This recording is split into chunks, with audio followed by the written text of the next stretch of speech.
Hello guys! Ayan ang ating ulam na ukoy-ukoy guys. Squash ukoy guys. Look. So yummy guys. O diba? Crispy yan guys. Ayan. At ito naman po ang ating hipon na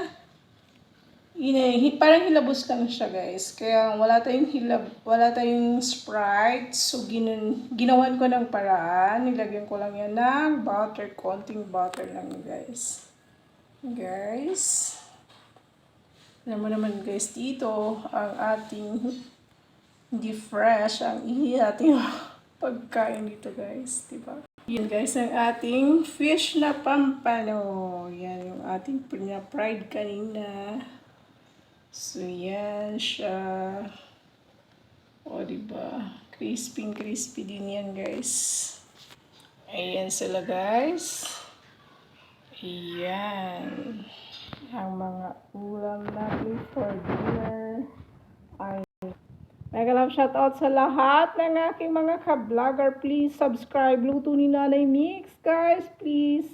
At follow sa aking Facebook page, guys. Sana guys, mahalin nyo ang inyong lingkod. Gaya ng iyong pagmamahal sa iyong mahal. O, diba? Ayan, thank you so much. Grabe ito guys. Grabe. Sarap talaga.